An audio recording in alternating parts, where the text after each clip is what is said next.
இறைத்துவம் பொருந்திய ஜோதிட அன்பர்களே, இந்த அருமையான பதிவோடு உங்களிடத்திலே இணைந்திருக்கிறேன். உங்கள் அன்பு நண்பன் அருள் கணபதி ஆச்சாரியா.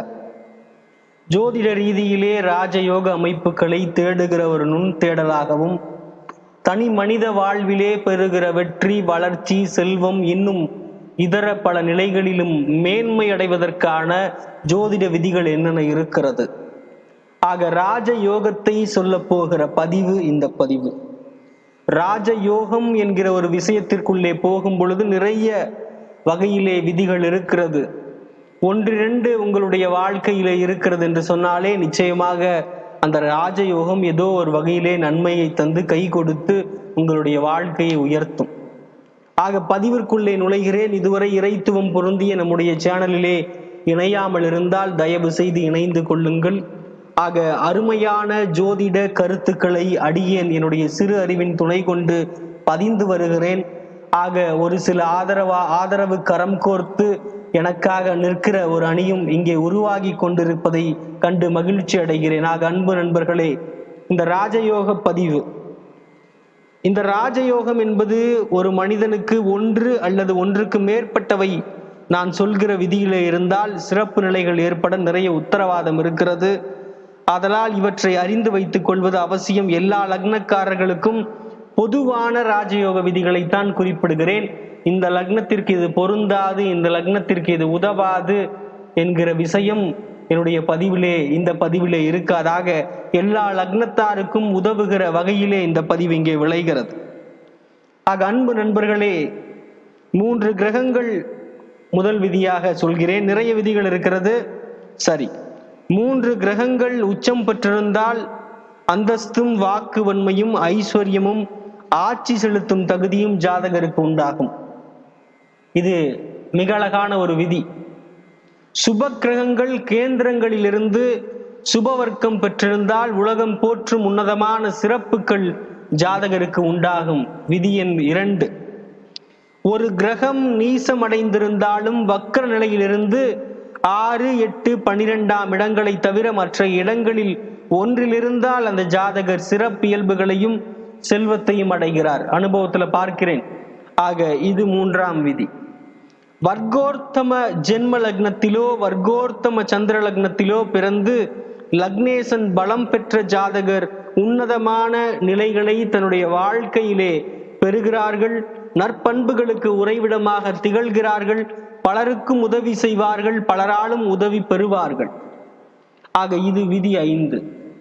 லக்னேசன் ஒரு கேந்திரம் அல்லது 9ஆம் இடத்திலிருந்து 9க்குடையவன் உச்சமடைந்தோ சொந்த வீட்டை அடைந்தோ இருந்தால் ஜாதகர் அந்தஸ்து, ஐஸ்வர்யம், அரும் பெரும் குணங்கள் ஆகிய அனைத்தையும் பெறுகிறார். இது விதி 5.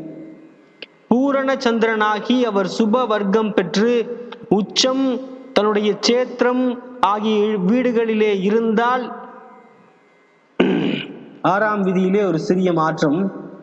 பூரண சந்திரனாகி அவர் சுப வர்க்கம் பெற்று உச்சம் அல்லது சுய சேத்திரம் பெற்ற கிரகங்களால் பார்க்கப்பட்டால் சாதாரண நிலையில் பிறந்த ஜாதகரும் கூட சகல சிறப்பு நிலைகளையும் பெறுகிற வாய்ப்பை பெறுகிறார். இது 6ஆம் விதி.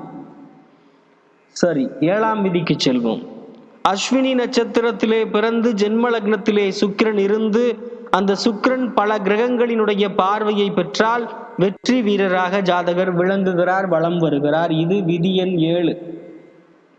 மேசம், சிம்மம், தனுசு ஆகியவற்றில் ஒன்று ஜென்ம லக்னமாகி அதிலே செவ்வாய் இருந்து நட்பு கிரகத்தால் பார்க்கப்பட்டால் அரசு அந்தஸ்து உண்டாகிறது. இது அனுபவத்தில் ஒத்து வருகிறது. ஆக இது விதி எண் 8. 9க்குடையவன் 10லும் 10க்குடையவன் 9லும் இருந்தால் எல்லா நிலைகளிலும் ஜாதகர் சிறப்பு பெறுகிறார். இது விதி எண் 9. சூரியன், சந்திரன் ஆகியோர் தனுசு ராசியினுடைய முற்பாதியிலிருந்து முழுமையான பலம் பெற்ற சனி லக்னத்திலிருந்து செவ்வாய் உச்சம் பெற்றிருந்தால் இந்த ஜாதகருக்கு சகல நற்பண்புகளும் செல்வமும் அந்தஸ்தும் அரசாளும் தகுதியும் பெற்றவராக திகழ்கிறார். இது விதி எண் 10. பூரண சந்திரன் சூரியனது நவாம்சத்தில் கேந்திரத்திலிருந்து யாராலும் பார்க்கப்படாமல் இருப்பின் அரச யோகம் உண்டாகிறது. இது விதி எண் 11. அரச யோகம் இப்பொழுது இல்லை, அரசியல் யோகம் என்று எடுத்துக்கொள்ளலாம். சரி, 12வது விதிக்கு செல்வோம். 3 கிரகங்கள் நவாம்சத்திலே தங்களினுடைய சொந்த அம்சத்தில் பார்வை பெற்றிருந்து பூரண சந்திரன் ஜாதகத்திலே வலு பெற்றிருந்தால் எல்லா சிறப்புகளும் ஜாதகருக்கு உண்டாகிறது. அனுபவத்தில் இரக்கம் என்பது வாழ்க்கையில் இல்லை, ஏற்றமாக போய்கொண்டிருக்கிறது. சரி, விதி எண் 12 பார்த்தோம். 13, குருவோ புதனோ சுக்கிரனோ சந்திரனோ குறையற்றவர்களாகி 9ஆம் இடத்தில் இருந்தால் ஜாதகருக்கு மேன்மை நிறைய கிடைக்கிறது. சரி, விதி எண் 13 சொல்லிவிட்டேன். 14, மேச லக்னத்திலே பிறந்து சந்திரன் ரிஷபத்திலும் குரு சுக்கிரன் சனி ஆகிய 3 கிரகங்களும் மீனத்திலும் இருந்து சூரியன் செவ்வாயால் பார்க்கப்பட்டால் ஜாதகருக்கு எல்லா உயர்வுகளும் ஏற்படுகிறது. இது விதி எண் 14. 15க்கு வருவோம். ஜாதகர் இரவிலே ஜனித்தவராகி அவரது ஜாதகத்திலே விருச்சகம் லக்னமாகி கடகத்திலே சந்திரன் இருந்து அஸ்தங்கதம் அடையாத சுப கிரகங்கள் 11ஆம் இடத்தில் இருந்தால் சிறப்புகள் நிறைய கிடைக்கிறது. இது விதி எண் 15. 16ஆம் விதிக்கு செல்வோம். குரு சந்திரன் இவர்கள் கேந்திரமேறி சுக்கிரனது பார்வையை பெற்று ஜாதகத்தில் யாதொரு கிரகமும் நீசமடையாமல் இருந்தால் ஜாதகர் சகல மேன்மையையும் பெறுகிறார். விதி எண் 16. 17க்கு வருவோம். கடகம் மகரத்தின் பின்பாகம் மீனம் ஆகியவற்றின் நவாம்சத்தில் சந்திரன் இருந்து அவன் இருக்குமிடமே ஜென்ம லக்னமாகவும் இருக்கப்பெற்றால் ஜாதகருக்கு பிரகாசமான வாழ்க்கை அமையும். பலருக்கும் ஒளி உண்டாக்குவார். ஒளி என்றால் பலருக்கும் நல்வழி காட்டுவார். பலருடைய வாழ்க்கைக்கு இவர் முக்கியமான ஒரு நபராக இருப்பார். சரி, விதி எண் 18ற்கு போகிறேன். குருவின் பார்வை பெற்ற சந்திரனால் ஒரு ஜாதகரை உன்னத புருஷராக்க முடியும். இதுவே ஒரு பெரிய ராஜயோக விதிதான். ஆக 19ஆம் விதிக்கு செல்கிறேன். மகரம் தவிர மற்றவை லக்னமாகி அதில் குரு இருந்தால் கூட ஜாதகர் சகல சிறப்புகளுக்கும் சொந்தக்காரர். இது கூட ஒரு வகையில் நன்மையை தரக்கூடிய அமைப்பு. ராஜயோகம் என்பதை காட்டிலும் ஒரு சில நன்மைகளை தருகிற ஒரு அமைப்பு. சேஃபர் ஜோன் அப்படி என்று சொல்லக்கூடிய ஒரு நல்ல ஒரு இடத்திலே ஜாதகர் இருக்கிற ஒரு நிலைப்பாடு, அவருக்கு கெடுதலை குறைத்து தருகிற கிரகங்களினுடைய நிலைப்பாட்டிற்கு இப்படிப்பட்ட அமைப்பு ரொம்ப முக்கியம். லக்னத்தில் குரு இருக்கிறது ஒரு மிகப்பெரிய சிறப்பு. சரி, 20வது விதி. லக்னாதிபதி பலம் பெற்று கேந்திரத்தில் இருந்தால் ஜாதகர் மகத்தான நன்மைகளுக்கு உரியவராகிறார். 21ஆம் விதி. உச்சம் பெற்ற ஒரு கிரகத்திற்கு நட்பு கிரகத்தினுடைய பார்வை ஏற்பட்டால் ஜாதகருக்கு சிறப்பு உண்டாகிறது. விதி 22. உச்சம் பெற்ற கிரகம் நட்பு கிரகத்தோடு சேர்க்கை ஏற்பட்டால் ஜாதகர் தனவான் ஆகிறார். விதி எண் 23. சூரியன் சிம்ம நவாம்சத்திலும் சந்திரன் கடகத்திலும் இருந்தால் விசேஷமான சிறப்பு தன்மைகள் ஜாதகருக்கு உண்டாகிறது. விதி எண் 24. லக்னேசனுக்கும் 3, 6, 11ஆம் இடங்களிலே பாவ கிரகங்கள் இருந்தால் சிறப்புகள் இருக்கிறது. ஆக 25. லக்னத்திலிருந்து 2லே செவ்வாய் புதன் ஆகியோர் இருந்தால் ராஜயோக சிறப்புகள் ஜாதகருக்கு நிறைய கிடைக்கிறது. சரி, லக்னத்திற்கு விதி எண் 26. லக்னத்திற்கு 4லே சூரியன் சுக்கிரன் ஆகியோர் இருந்து ராஜயோக லட்சணம் அவருக்கு கிடைக்கிறது. விதி எண் 27. குரு செவ்வாய் சனி ஆகியோர் 10, 11ஆம் இடங்களிலே இருப்பது மிக சிறப்பு. ஒரு விஷயத்த சொல்றேன். அறிவு செல்வம் இவை இரண்டையும் ஒன்றாக பெற வேண்டும் என்று சொன்னால் 2ஐயும் பெறுவதற்கு சந்திரனிலிருந்து எண்ணிக்கணும். சந்திரன் எங்க இருக்காரோ அங்கிருந்து எண்ணிக்கணும். ஆக 3, 6, 9, 12ஆம் இடங்களிலே சூரியன் இருப்பது ஒரு நல்ல அறிகுறி. அந்த ஜாதகர் அறிவு செல்வத்தை பெறுவார். ஒரு கட்டத்திலே அவர் நிறைய பெற முடியும் என்பதை காட்டுகிற ஒரு அரிய குறிகாட்டி. ஆக என்னுடைய அனுபவ ரீதியிலே நிறைய ராஜயோக குறிப்புகளை அடியேன் சொல்ல முடியும். இருந்தாலும் ஒரு சில குறிப்புகளை நிச்சயமாக உங்களுக்கு பயன்படும் என்பதற்காக ஒரு சில குறிப்புகளை அடியேன் பகர்ந்தேன். ஆக இன்னுமே நல்ல நல்ல குறிப்புகளை வருகிற பதிவுகளிலே தருகிறேன். ஆக அன்பு நண்பர்களே, நிறைய இருக்கிறது. இந்த விதிகளை நாம் நிறைய படிக்கும் பொழுதுதான் நாம் நிறைய விஷயங்களை கற்றுக்கொள்ள முடியும். பொதுவாக நான் இப்பொழுது இவ்வளவு விதிகளை குறிப்பிட்டிருக்கிறேன். உங்கள் ஜாதகத்தில் ஒன்றுக்கு மேற்பட்ட, நான் குறிப்பிட்ட விதிகளிலே ஒன்றுக்கு மேற்பட்ட விதிகளினுடைய ஒரு நிலைப்பாடு உங்கள் ஜாதகத்திலே தருகிறது என்று சொன்னால் அந்த ஜாதகர் மிகப்பெரிய ஒரு செல்வ வளத்தையும் வெற்றியையும் பெறுவதற்கான வாய்ப்பு அவருக்கு கிடைக்கும். ஒரு 4-5 விதிகள் மேட்ச் ஆகுது அப்படின்னு சொன்னா நிச்சயமா அந்த ஜாதகர் ஒரு கோடீஸ்வரராக இருப்பதற்கு வாய்ப்பு உண்டு. ஆக அடித்து சொல்ல முடியும். ஆக அன்பு நண்பர்களே, நிறைய கோணங்களிலே அனுபவ ரீதியான கருத்துக்களை இந்த சேனல் அங்கங்கே இட்டு கொண்டிருக்கிறது. ஆக நிச்சயமாக ஜோதிடம் கற்கிற அன்பர்களுக்கும் இது பயன்படும் என்கிற கோணத்திலே இந்த பதிவானது உங்களிடத்திலே விளைந்தது. ஆக அன்பு நண்பர்களே, நிறைய பதிவுகளும் உங்களுக்காக வரவிருக்கிறது. கேதுவை பற்றி ஒரு பதிவு கேட்டிருக்கிறார்கள். கேது புத்தி, கேது திசை எல்லாம் ஜாதகருக்கு எந்த ஒரு விதமான யோகத்தை தருகிறது? அதைவிட மிக குறிப்பாக ஒரு சில லக்னங்களுக்கு கேது எப்படி கோடீஸ்வர யோகத்தை தருகிறார் அல்லது ஒரு நல்லதொரு லாபத்தை தருகிறார்? அவருடைய தசாபுத்திகளிலும் கூட ஒரு நல்ல அதிர்ஷ்டகரமான வாழ்க்கை அவருக்கு எப்படி இருக்கிறது என்பதையெல்லாம் நிச்சயமாக வருகிற பதிவுகளிலே சொல்கிறேன்.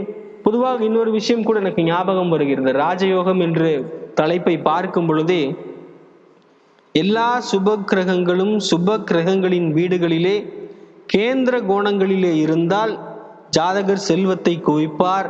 மக்களுக்கு தலைமை தாங்குகிற சக்தி அவருக்கு இருக்கும். அதை விட ரொம்ப முக்கியமா கருமாதிபதின்னு சொல்லக்கூடிய அந்த 10 குடையவன் உச்சம் பெற்றார் என்று சொன்னால் அந்த ஜாதகருக்கு அமைச்சர் பதவி அல்லது அந்த பதவிக்கு ஒரு நிகரானது ஒரு ஸ்தானம் அவர் செய்யக்கூடிய அலுவலகத்திலேயோ இல்லை செய்யக்கூடிய பொது வாழ்க்கையிலேயோ அவருக்கு கிடைக்கும். நிறைய பேர் கேட்குறாங்க, 10ல சனி என்ன பண்ணுவார்? 10ல சனி என்ன பண்ணுவார்னு கேள்வி. 10ல சனி பொதுவாக ஜாதகர் கடுமையாக உழைத்தாவது எப்படியாவது கடுமையாக மிக உழைத்து முன்னேற்ற படிகளிலே ஒவ்வொன்றாக கஷ்டப்பட்டு ஏறி ஏறி ஏறி முடிவுல நல்ல ஒரு முதல் நிலைக்கு அப்படியேவும் நெஞ்ச நிமித்திட்டு அந்த ஜாதகர் ஒரு நல்லது ஒரு பராக்கிரமத்தோட இவ்வளவு தூரம் கஷ்டப்பட்டு வந்திருக்கிறோம் அப்படிங்கிற ஒரு மனத்தாங்களோடும் இருந்தாலும் அவர் இறுதியிலே ஜெயித்தவர் சாதித்தவர் என்கிற ஒரு விஷயத்தை அந்த சனி பகவான் தந்துருவார். ஆக அந்த 10ல இருக்கிற சனிக்கு ஒரு அன்பர் கேட்ட கேள்விக்கு இந்த மாதிரி நிறைய பேர் கேட்குறாங்க, ராசிகள்ல எந்த ராசி சார் உயர்ந்தது, ரொம்ப உயர்ந்த ராசி எது அப்படின்லாம் கேட்குறாங்க. அப்படி உயர்ந்த ராசி அப்படின்லாம் சொல்ல முடியாது. இயல்புல ஒரு சில ராசிக்கு ஒரு சில பலன்கள் உண்டு. ஒரு உதாரணத்துக்கு சிம்ம ராசின்னு எடுத்துட்டோம்னா எடுப்பான தோற்றம் இருக்கும், கொடை குணம் இருக்கும், உணர்ச்சி வசப்பட்ட நிலையில கொஞ்சம் பேர் இருப்பாங்க. குழந்தை பாக்கியம்ங்கிறது கொஞ்சம் கம்மியா இருக்கும். இயற்கை காட்சிகளை எங்க போனாலும் போட்டோ எடுக்கணும்னு தோணும், ரசிக்க தோணும், ரசனை இருக்கும். துணிவோடு பெரும் சாதனை செய்யக்கூடிய ஆற்றல் இருக்கும். போட்டோன்னா அவங்களும் சேர்ந்து எடுத்துக்கணும்னு தோணும், ஏன்னா அந்த டாமினேஷன் கொஞ்சம் இருக்கிறதுனால. ஆக பெரும் சாதனை செய்யக்கூடிய ஆற்றல் இருக்கும். டாமினேஷன் சொல்றது ஒரு சில ஜாதகங்களுக்கு பின்னாடி காலகட்டங்களிலே நல்ல பண்பாளர்களா இருப்பாங்க. இந்த டாமினேஷனோட மென்டாலிட்டியே போயிடும், அந்த மாதிரிலாம் இருப்பாங்க. ஆக துணிவோடும் பெரும் சாதனை செய்யக்கூடிய ஆற்றல் என்பது நிச்சயம் அந்த ஜாதகத்திற்கு ஊறி இருக்கிறது. அந்த ராசிக்கு பிறரால் மதிக்கப்பட தகுந்த பணிகளில் ஈடுபடக்கூடிய ஒரு வாய்ப்பு, கண்ணியமானது ஒரு பார்வை அவருக்கு இருக்கும். அந்த பார்வைங்கிற ஒரு விஷயமே மிக அழகாக இருக்கும். அந்த பார்வையை நாம் பார்த்தாலே ஒரு மிடுக்கு இருக்கும். ஆக நிச்சயமாக ஒரு அருமையான ஒரு பதிவுல நிச்சயமா அந்த ராசிகளை பத்தி எல்லாம் பேசுறேன். ராசி, லக்னம், நட்சத்திரம்லாம் கேட்குறாங்க, பொது பலன் சொல்லுங்க, பொது பலன் சொல்லுங்கன்னு. நிச்சயமாக அன்பு நண்பர்களே, பொது பலனுக்கா பஞ்சமில்லை, நிறைய சொல்ல காத்திருக்கிறேன். அனுபவத்திலே விளைந்த மிகப்பெரிய கருத்துக்கள் எல்லாம் உங்களிடத்துல இருக்கிறது. இருந்தாலும் நான் யோசிப்பேன், மற்ற சேனல் மாதிரி நம்ம ஏன் பொது பலனை சொல்லணும். இருந்தாலும் என்னை அன்பர்கள் விடுவதில்லை, பொது பலன் கேட்கிறார்கள். நான் பாட்டனாருடைய சூட்சமங்களுக்கு போகலாம்னு ஒரு சில நேரங்கள் நினைக்கும் பொழுதெல்லாம் பொது பலன் கேட்கறாங்க, பொது விதி கேட்கறாங்க. அனுபவத்தில் அதுவும் சரிதான். ஏன்னா ஜோதிடம் படிக்க வேண்டும் என்று சொன்னால் ஆரம்ப நிலையிலிருந்து வர வேண்டும். ஜோதிடம் கற்பதற்கு நிறைய நாட்கள் ஆகும். 7 வயதிலே நட்சத்திரங்களையும் ஜோதிட விதிகளினுடைய ஆரம்ப நிலைகளையும் படித்தவன் என்கிற ஒரு நிலைப்பாட்டிலே சொல்கிறேன். ஜோதிடம் என்பது மாக்கடல். அந்த கடலிலே நீந்தி நல்லதொரு முத்து குளித்து அந்த முத்தை எடுத்து வருபவன் தான் ஜோதிடன். ஆனால் அவன் நிறைய கஷ்டப்பட வேண்டும். அந்த ஜோதிடனாய் ஒரு பணி செய்வது என்பது மிகுந்த கொடுமையான பணி. ஏனென்றால் அத்தனை அன்பர்களுடைய கேள்விகளுக்கும் சூட்சம ரீதியிலே பதில் தேட வேண்டும். சொல்கிற பலனுக்கு பலிதத்தன்மை வேண்டும். நிறைய அன்பர்கள் என்னை பாராட்டுகிறார்கள். ஆக அன்பு நண்பர்களே, பாராட்டுதல் என்கிற ஒரு விஷயத்தை தாண்டி அதிலே மெனக்கட வேண்டும். ரொம்ப அர்ப்பணிப்பு என்கிற ஒரு விஷயம் ரொம்ப முக்கியம். ஆக அன்பு நண்பர்களை, நிறைய என்னுடைய வெட்டி கதையை பேசிக்கொண்டு உங்களுடைய நேரத்தை வீணடிக்கிறேன் என்று நினைக்கிறேன். ஆக அன்பு நண்பர்களை, நல்லதொரு பதிவிலே மிக அழகாக இன்னொரு பதிவிலே இணைவோம். ராஜயோகம் என்பது விதிகள் தான். ஏராளமான விதிகள் ஜோதிட உலகிலே கொட்டி கிடக்கிறது. அப்படி கொட்டி கிடக்கிற விதிகளிலே 1-2 சொல்லியிருக்கிறேன். ஆக ஒரு 30 விதிகளுக்குள்ளாக சொல்லியிருக்கிறேன். ஆக அன்பு நண்பர்களே, இந்த விதிகளினுடைய தன்மைகள் உங்கள் ஜாதகத்திலே இருக்கிறதா? எந்த அளவிற்கு யோகமாக இருக்கிறது? எவ்வளவு விதிகள் உங்கள் ஜாதகத்தில் இருக்கிறது? மகிழ்ச்சியாக எனக்கு தெரிவியுங்கள். ஆக உங்கள் மகிழ்ச்சியே என்னுடைய சேனலினுடைய வளர்ச்சி. இது என்னுடைய பணிக்கும் ஒரு சிறப்பான ஒரு மனதிலே ஒரு நல்லதொரு மாற்றத்தை உங்களுடைய மகிழ்ச்சி எனக்கு ஏற்படுத்தி மென்மேலும் என்னை ஊக்குவித்து நல்லதொரு பதிவுகளை உங்களுக்கு தருவதற்காக ஒரு போராட்டத்தை எனக்குள்ளே தரும் என்று கூறிக்கொண்டு மிக அழகாக இந்த உரையை நிறைவு செய்கிறேன். இந்த பதிவை நிறைவு செய்வது உங்கள் அன்பு நண்பன் அருள் கணபதி ஆச்சாரியா. நன்றி அன்பர்களே, நன்றி நன்றி நன்றி.